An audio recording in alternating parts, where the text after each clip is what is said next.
Hello भाई। इस video में parallelogram law of vector addition सीखेंगे। इसके पहले वाले वीडियो में हमने आपको triangle law of vector addition बताया था। अगर आपने वो वीडियो नहीं देखा तो आप चाहें तो उसको जाके देख सकते हैं, डिस्क्रिप्शन में लिंक आपको मिलेगी। देखो यार, वेक्टर को ऐड करने का, वेक्टर को जोड़ने का दो तरीका होता है। अच्छा, पहले एक बार बताएं आपको कि वेक्टर क्वांटिटी क्या होती है। किसको वेक्टर क्वांटिटी कहते हैं, किसको कहेंगे कि भाई ये वेक्टर क्वांटिटी है। वो सभी क्वांटिटी जिनके पास मैग्नीट्यूड होता है, जिनके पास डायरेक्शन होता है, और जो parallelogram law of vector addition या फिर वेक्टर एडिशन के लॉ को जो फॉलो करती हैं वो वेक्टर क्वांटिटी कहलाती हैं। मतलब मैग्नीट्यूड होगा, डायरेक्शन होगा और वेक्टर एडिशन के लॉ ऑफ वेक्टर एडिशन को फॉलो करेगा, तभी वो आपका क्या कहलाएगा, वेक्टर क्वांटिटी कहलाएगा। इसके पहले वाले वीडियो में मैंने आपको करंट का एग्जांपल दिया था। मैंने बताया था कि करंट के पास मैग्नीट्यूड भी होता है, करंट के पास डायरेक्शन भी है, इलेक्ट्रॉन के फ्लो के अपोजिट, लेकिन फिर भी वो वेक्टर क्वांटिटी नहीं है, क्योंकि वो ट्रायंगल लॉ या फिर parallelogram law of vector addition को फॉलो नहीं करता। करंट के पास मैग्नीट्यूड भी है, करंट के पास डायरेक्शन भी है, लेकिन वेक्टर एडिशन के लॉ को फॉलो नहीं करता, इसीलिए वो वेक्टर क्वांटिटी में काउंट नहीं होता सर।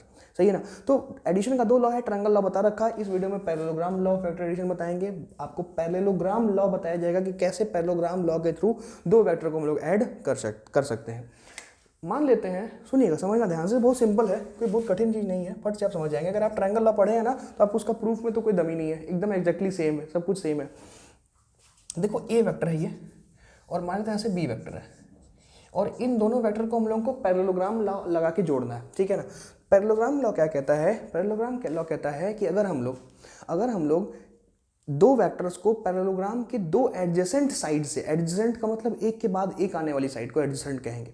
समझ में आ रहा है कि नहीं आ रहा है। देखो यहाँ देखिए लिखा हुआ है कि if two vectors acting on a particle at the same time are represented in magnitude and direction by the two adjacent side of parallelogram, ठीक है ना। अगर हम लोग किसी दो वेक्टर को पैरेललोग्राम की दो एडजेसेंट साइड से रिप्रेजेंट करें, जिनको एक ही पॉइंट से ड्रॉ किया गया हो, तो और फिर पैरेललोग्राम कंप्लीट करें, तो ऐसे में उसी पॉइंट से ड्रॉ किया गया जो डायगोनल होगा वो रिजल्टेंट वेक्टर को रिप्रेजेंट करेगा। कुछ समझ में नहीं आया, अभी आएगा, 2 मिनट का टाइम। तो चलो आओ देखो, क्वेश्चन कह रहा है कि अगर हम लोग इन दोनों वेक्टर को, ये जो ए वेक्टर और बी वेक्टर है, इन दोनों वेक्टर को पैरेललोग्राम की दो साइड से रिप्रेजेंट करें जो कि एक ही पॉइंट से ड्रॉ किया गया हो। मतलब एक पॉइंट ये हो गया, इसी पॉइंट से एक यहाँ पर मैंने ए वेक्टर ड्रॉ कर दिया, और इसी पॉइंट से फिर हमने ऐसे यहाँ पर बी वेक्टर ड्रॉ कर दिया। एक सेकेंड, सही कर लें थोड़ा सा।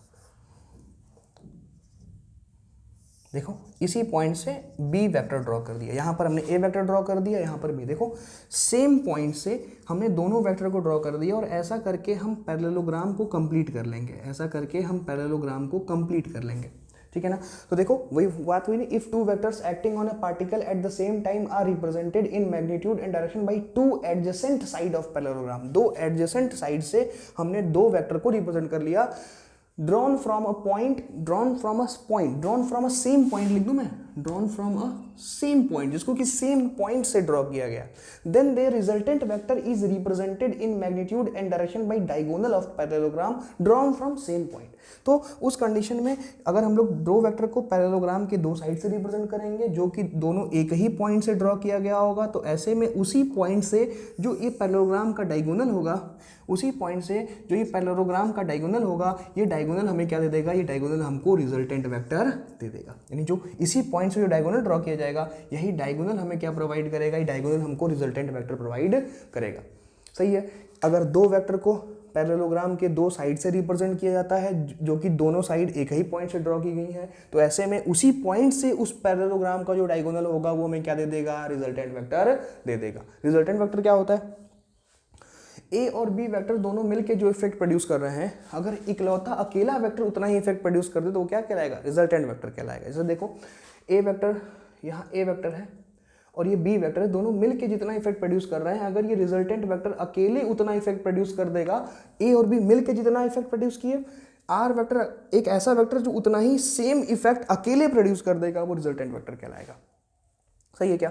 तो यहाँ पैरेललोग्राम लॉ शायद समझ में आया, एक बार फिर सुन लीजिएगा।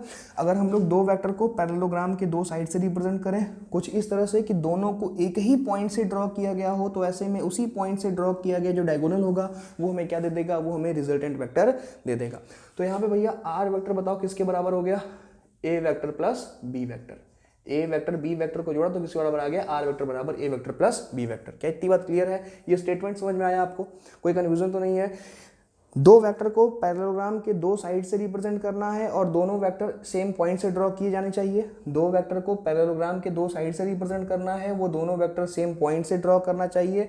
ऐसे में उसी पॉइंट से ड्रॉ किया हुआ जो डायगोनल होगा वो हमें क्या दे देगा, रिजल्टेंट वेक्टर दे देगा। यही पैरेललोग्राम लॉ है और कुछ इससे ज़्यादा नहीं है। ठीक बात है, क्लियर हुआ? आगे बढ़े, समझ गए सर? चाहे तो आप स्क्रीनशॉट ले लें यहाँ पे, आपका इस पॉइंट पे स्क्रीनशॉट ले लें, फिर आगे बढ़ते हैं। ठीक है ना? चलो, तो रिजल्टेंट वेक्टर एक वेक्टर है। अगर वेक्टर है तो उस वेक्टर का मैग्नीट्यूड भी होगा, वेक्टर का डायरेक्शन भी होगा। अबे रिजल्टेंट वेक्टर एक वेक्टर है यार।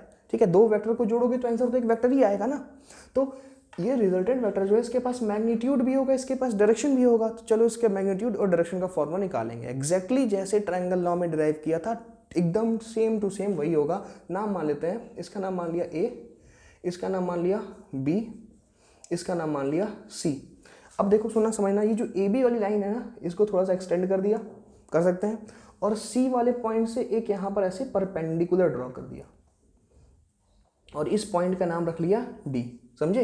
ए बी वाली लाइन को एक्सटेंड किया, फिर सी पॉइंट से एक परपेंडिकुलर ड्रॉ कर लिया। कोई दिक्कत नहीं, कोई परेशानी नहीं।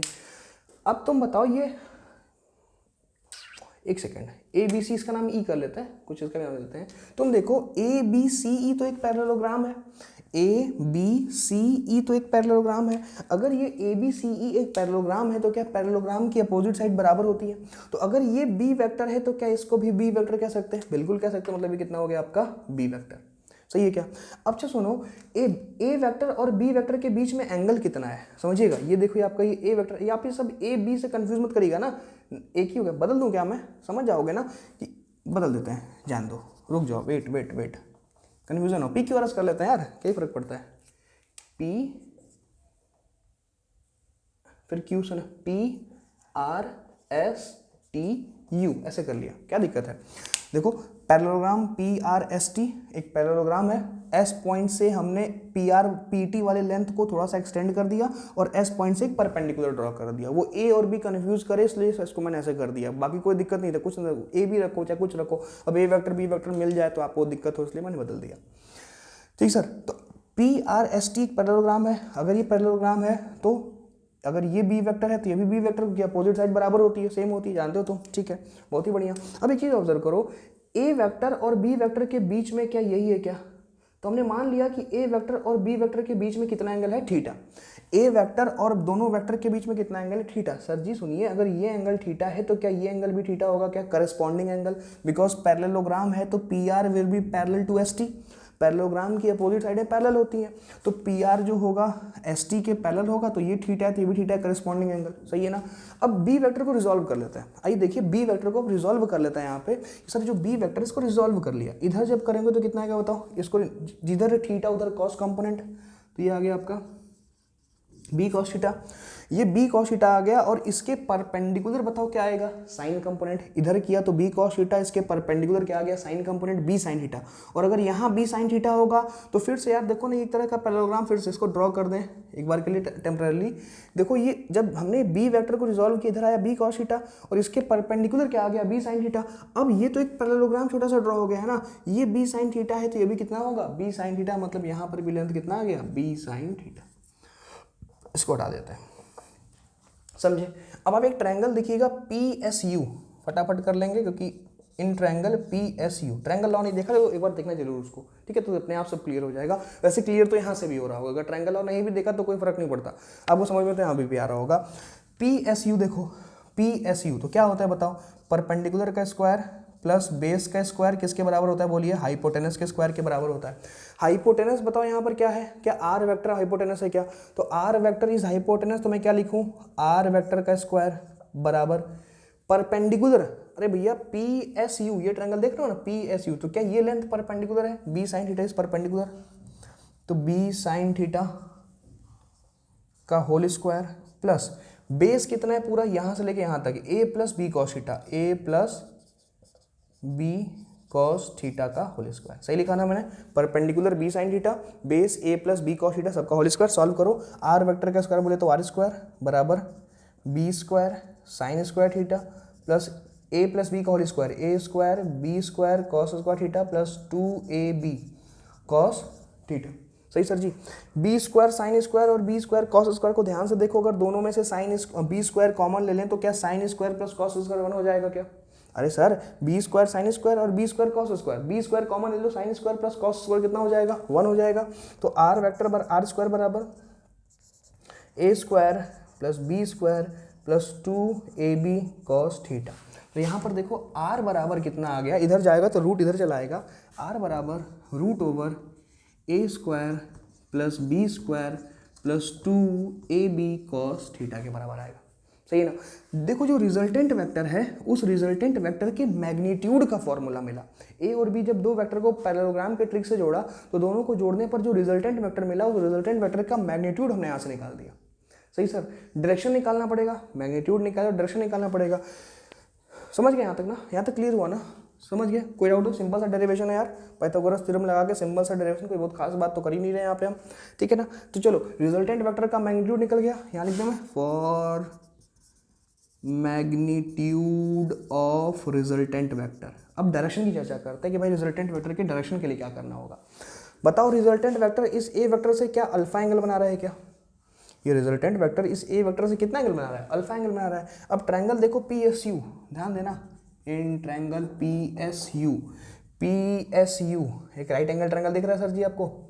बताइए tan अल्फा किसके बराबर होगा? tan alpha will be equals to sir perpendicular upon base. Sir perpendicular कितना है यहाँ पे बताओ? b sin theta. अरे ये ट्रायंगल देखो सर, ये देखो, ये लेंथ अल्फा के सामने परपेंडिकुलर कितना आएगा बताओ? b sin theta. बेस कितना आएगा? a plus B cos theta. ये सब मैग्नीट्यूड लिखा है ना, लेंथ है मतलब मैग्नीट्यूड है। ये वेक्टर से कंफ्यूज मत करना यार, ये लेंथ, ये मैग्नीट्यूड की बात करना, a प्लस बी। ये तो ट्रायंगल अगर की बात करें तो ये लेंथ कितना है? b sin theta. ये लेंथ कितना है? a plus B cos theta. तो यहाँ से अल्फा बराबर बताओ कितना आ गया? tan inverse b sin theta upon a plus B cos theta. ये देखो, ये फॉर्मूला किस लिए डिराइव किया मैंने? For direction of resultant vector. Resultant vector के डायरेक्शन का ये फॉर्मूला आ गया। ये फॉर्मूला रिजल्टेंट वेक्टर के मैग्नीट्यूड का है, ये फॉर्मूला रिजल्टेंट वेक्टर के डायरेक्शन का है। समझ में आया? क्लियर हुआ? देख लीजिए, स्क्रीनशॉट ले लीजिए। देख लिया? कोई दिक्कत परेशानी तो है नहीं? होगी तो फिर आप एक बार फिर से वीडियो देखिएगा, क्लियर हो जाएगा। ठीक है सर जी, अगले वीडियो में मिलेंगे एक अगले कॉन्सेप्ट के साथ। तब तक के लिए बाय बाय।